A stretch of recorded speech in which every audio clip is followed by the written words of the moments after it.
클로바더빙에 AI 보이스가 사용되었습니다.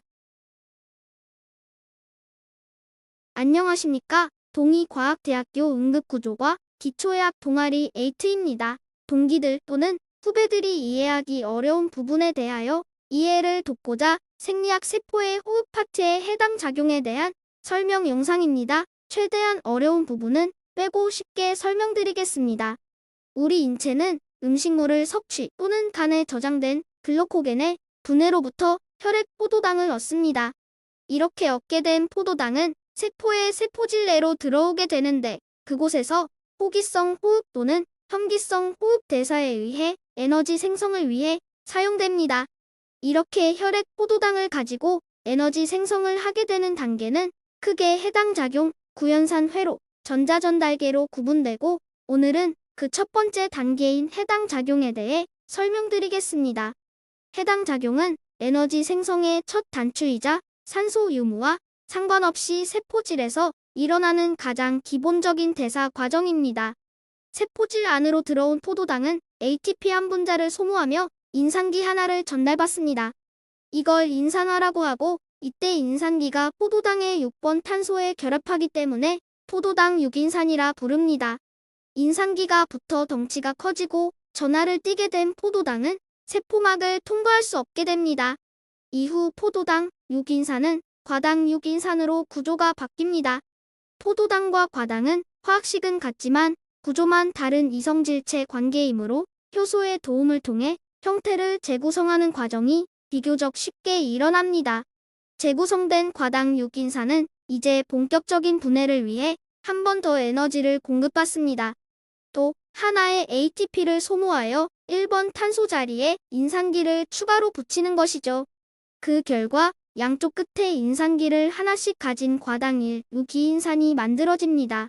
양쪽에 인산기를 하나씩 갖게 된 과당 1, 6기인산은 이제 절반으로 쪼개집니다. 이때 글리세르알데하이드 3인산과 다이하이드록시아세톤인산이라는 두 물질로 나뉘게 되는데요. 여기서 뎁은 곧바로 G3P로 전환되기 때문에 결과적으로 동일한 G3P 두 분자가 만들어지는 셈입니다.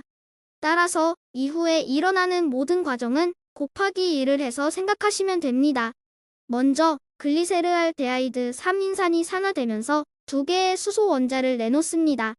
이 수소가 주변에 NAD+를 환원시켜 NADH를 만들어내는데 이것이 해당 작용에서 얻는 첫 번째 에너지원이 됩니다. 이어서 주변의 무기인산을 받아들여 인산기를 2개 가진 글리세르산 1, 3인산 상태가 됩니다. 인산을 하나 더 얻어 에너지가 높아진 글리세르산 1, 3인산은 주변의 ADP에게 인산기 하나를 건네주며 ATP를 생성합니다. 이것이 해당 작용의 두 번째 에너지 생산 단계입니다. 인산을 건네주고 남은 물질은 글리세르산 3인산이 되고 이후 글리세르산 2인산으로 재배열됩니다.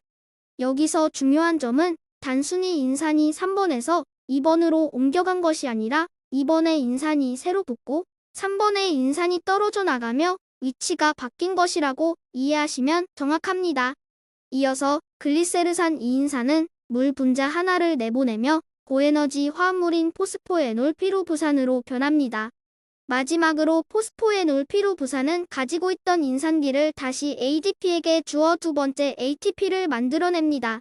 인산이 모두 빠져나가고 최종적으로 남은 물질이 바로 피로부산입니다.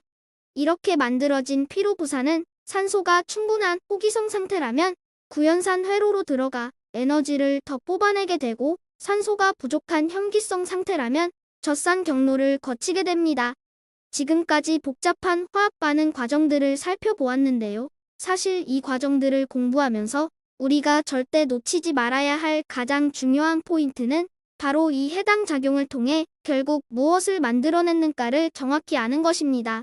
앞서 설명드렸듯이 과당 1, B인산이 절반으로 나뉘어 동일한 두 개의 경로로 진행되기 때문에 지금부터 말씀드리는 모든 생성물은 곱하기 1을 해서 계산해야 합니다. 우선 산화 과정에서 만들어진 두 개의 NADH가 있습니다. 이것은 나중에 더 큰 에너지를 만드는 불씨가 됩니다. 그리고 인산기를 전달하며 직접적으로 만들어낸 4개의 ATP가 있습니다. 마지막으로 이 모든 과정의 끝에 남은 2개의 피로부산입니다. 하지만 여기서 주의할 점이 있습니다. 우리는 해당 작용의 아주 초기 단계에서 포도당을 반응시키기 위해 2개의 ATP를 이미 소모했다는 사실입니다. 따라서 우리가 실제로 얻은 순이익을 계산해보면 생성된 4개의 ATP에서 초기에 쓴 2개를 빼야 합니다. 결국 우리 몸이 해당 작용을 통해 최종적으로 습득하는 에너지는 2개의 ATP가 되는 것입니다.